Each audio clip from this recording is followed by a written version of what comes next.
This series presents information based in part on theory and conjecture. The producer's purpose is to suggest some possible explanations, but not necessarily the only ones, to the mysteries we will examine. There are people who claim to remember events that happened in a former lifetime. It is a strange phenomenon called reincarnation. There's the story of Maria, a little girl who lived a long time ago in a coastal village of France. Maria had a special touch with living things. It was said she could cure animals and people of illness. The villagers called her a witch and hunted her down in the night.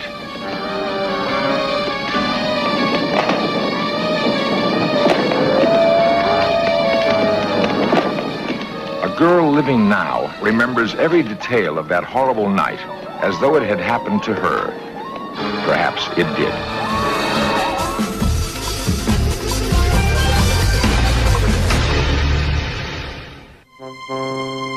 Men of vision are rare in any time. In the pioneering days of American industrial expansion, Henry Ford was such a man. In his later years, Ford would be acclaimed as the father of the assembly line. Ford's genius embraced another idea. He believed he was immortal. Ford thought that his essential being or soul would be reborn into another body. Reincarnation is a belief that has been expressed by every civilization known to man. The principles governing the cycles of birth, death, and rebirth are called karma.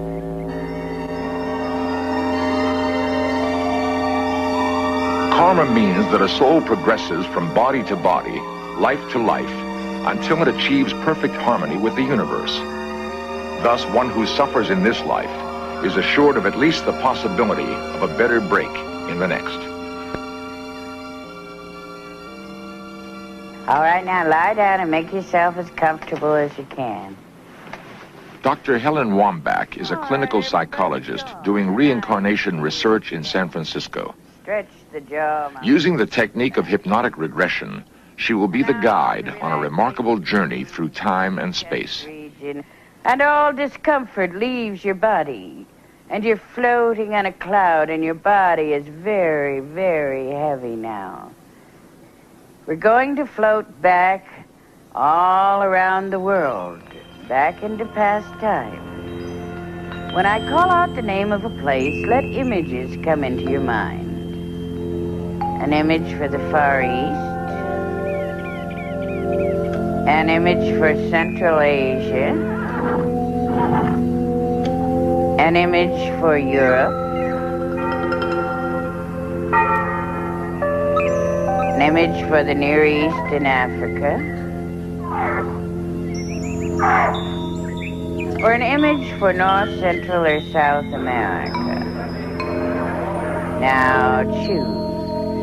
You have chosen. I'd more or less picked Scandinavia. I couldn't get out of the snow. The only real scenery was just rolling snow-covered hills, frozen ground. And it seemed like we traveled by foot most of the time from one fishing hole to another, it seemed. And my death was an accident in, one of the journeys, and it was like, it seemed to have something to do with a sled, and it sort of got thrown over, and I was just left laying in a snowbank.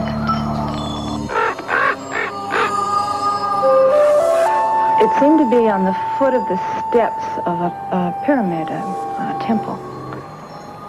The ceremony that I was going to attend was attended by all the members of the village, all the surrounding villages, and it seemed to be a healing.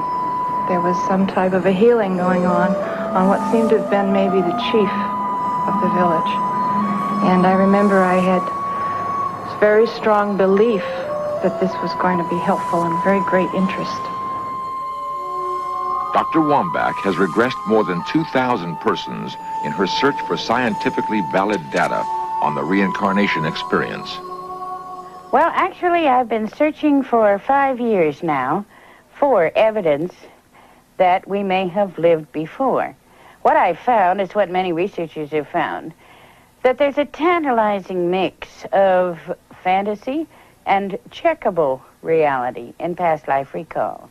My belief was that if we have lived past lives, all of us have lived past lives. And therefore, I ought to be able to explore this phenomenon in the same normative way that a psychologist would go about exploring any other kinds of phenomenon. So I evolved a technique of taking people to past lives that I found to be both safe and reliable, and where I could get repeatable evidence. Elbows down. Simply put, Dr. Wambach's technique is to plant a post-hypnotic suggestion in the subject's minds, which enables them to fill out an elaborate questionnaire after the session is over. The questionnaires are important because Dr. Wambach finds that during regression, patients are reluctant to have their journey to a past life disturbed by conversation with the hypnotist. However, Dr. Wambach will occasionally use the standard question and answer technique to explore an unusual case. All right, now, Bob, I want you to go to a time when you are listening to some of the people around you talk, and you will hear the syllables, and you will be able to repeat them. Nainu rakakani kum ta Nainu rakakani kum top. All right, that's fine, Bob. Can you tell me what these words mean? What is being talked about? In regard to the day's labors, the dissatisfaction with the task, dissatisfaction with the job. How do you feel about this? Do you feel dissatisfied? I feel it's all in a day's time, and I'll soon be on my way away from it. Now, Bob, I want you to move in that lifetime to a time when you are seeing something written.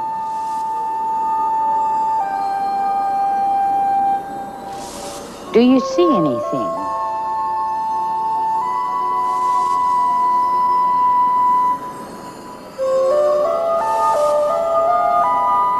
You will be able to open your eyes without coming out of the hypnotic trance. You will focus intently on the hieroglyphs, and you will be able to copy them. Dr. Wambach has had an expert at Stanford University study Bob's strange writing. She says the expert has been able to identify 80% of the characters as authentic Egyptian hieroglyphs. Very good, Bob. Can you tell me now what these hieroglyphs mean? In reference to a new trade route and treaty of free movement and protection from the highest power for such a venture.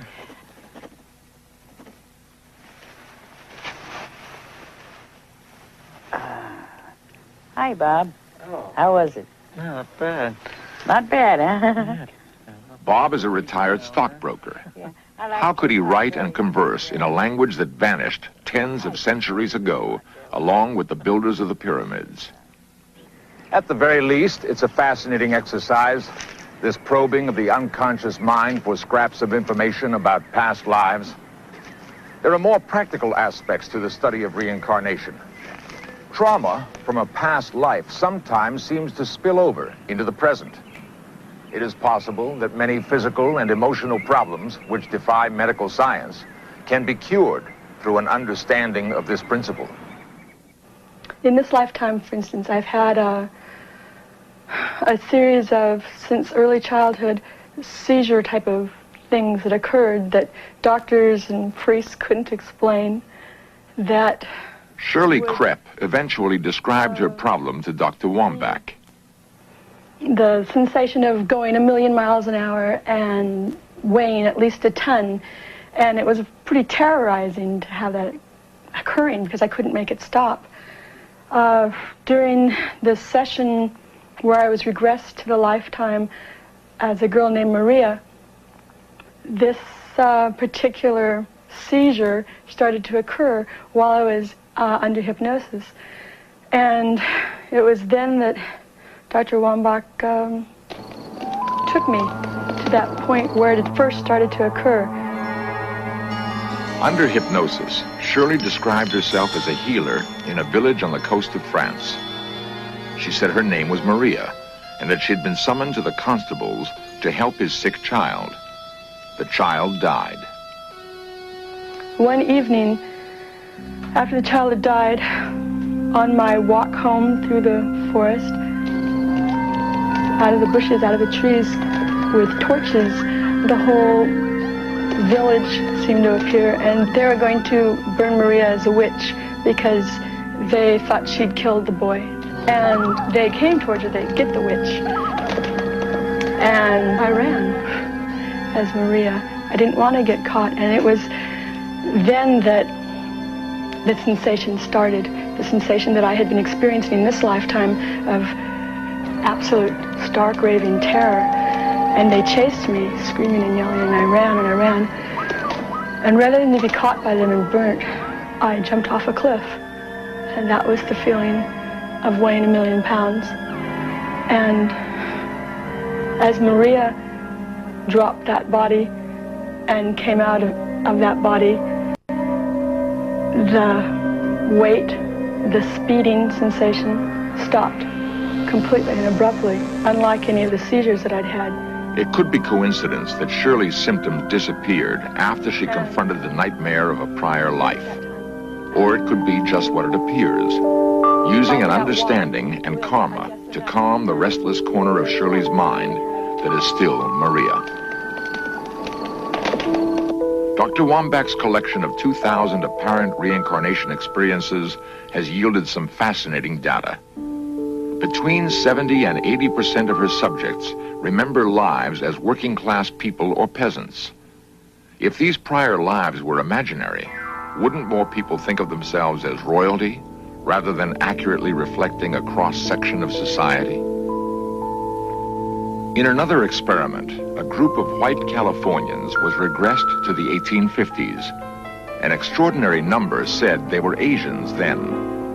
Could they have been the Orientals who were imported to build California's railroads? Could they still be with us in new bodies? How many pasts can a person have? The work of other investigators may suggest an answer.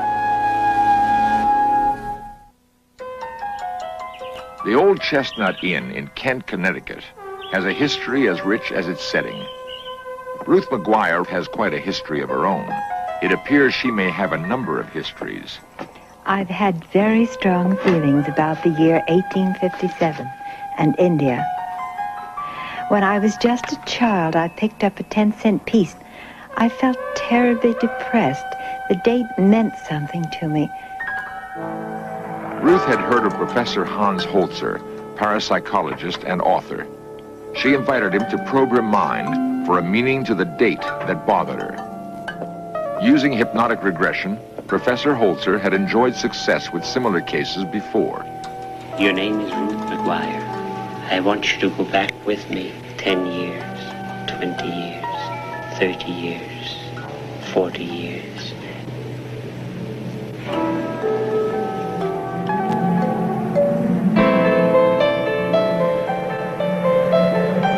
Where do you live?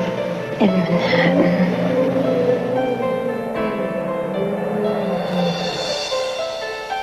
You are now 10 years old. You are now 9 years old. You are now 7 years old.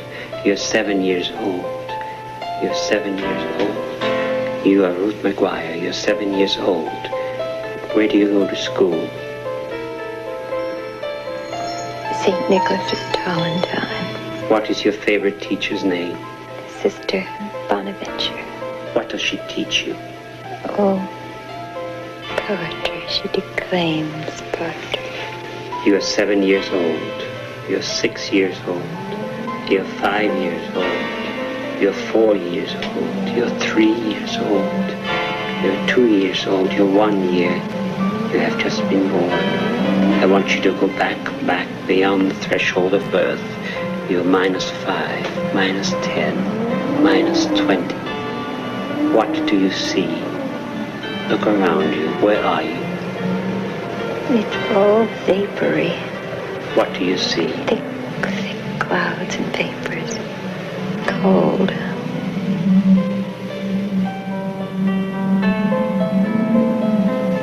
Oh, yes. I know where I am now. Where are you? I'm in England. Where are you? What place? Sussex.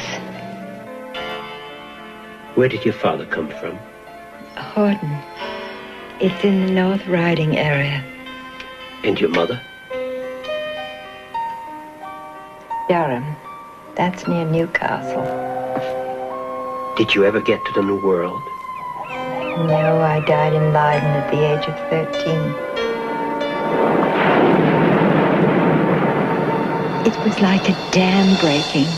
The bodies screaming, shouting, pillaging. I ran and hid. Next, Ruth recalls another life and a crisis in a distant land. I always dreaded being sent away. Where were you sent? We went to India, Where in India? Calcutta, and then another place where there was an uprising. The natives were very angry. They didn't want us there. And they came in a body, screaming, shouting, pillaging.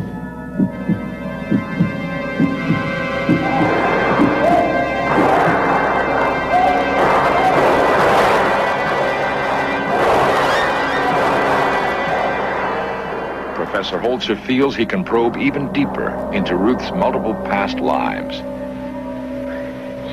Now I want you to go back further, beyond your life in India, beyond your life in England. Go back, another incarnation, another life. And what town are we in? Now we are in Holland. The year is 1613. Smoke in the room. What sort of smoke? The fire. It's smoking the fire. Where are you to begin with? Where are you now? Oh, I'm in a room in a cottage, and the fireplace is smoking. It burns my throat. My aunt and my mother are both there, and we have to wait and wait and wait. And there's something about the New World and Passage.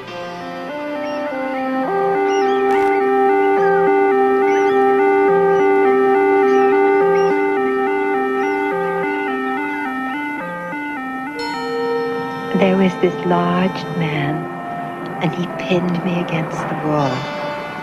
I was miserable, and I fell overboard.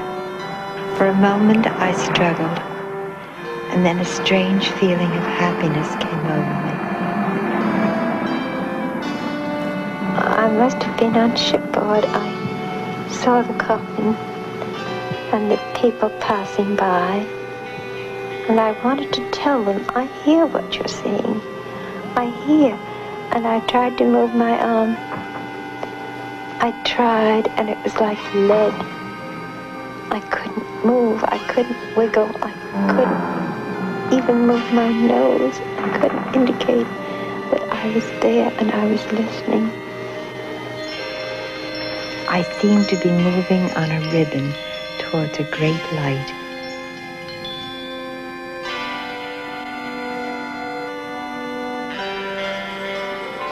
What was the next sensation that followed? There were people. I saw shadows and presences and people I didn't know. But my mother, yes, I saw my mother, and there was a comforting feeling that I had found her at last. For Ruth McGuire, the session was a revelation. The controversial concept of karma made sense to her and seemed to explain so many things. Whatever she might have suffered in past lives only seemed now to increase her chance of serenity in this one. Dr. William Yaney is a psychiatrist who has devoted years to the study of reincarnation and the laws of karma. Where I sit, I really see life as really a schoolroom. We're living in a very, very narrow spectrum, a very narrow dimension, as our parapsychologists are beginning to describe to us, tell us. I really see what we've got here is a soul utilizing an expendable body, so to speak, in a lifetime, a given span of time and space, to learn something.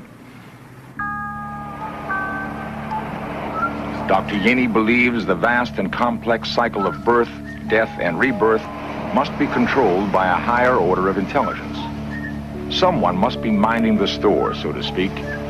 Who or what that force is remains one of the great puzzles confronting mankind.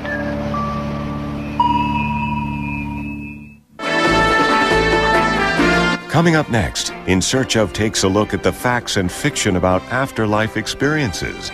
Then, agents hunt down a bank robbery gang on FBI, The Untold Stories. And later tonight, on History's Lost and Found, the Maltese Falcon, General Sickles' leg, and other oddities. At 8, here on the History Channel, where the past comes alive.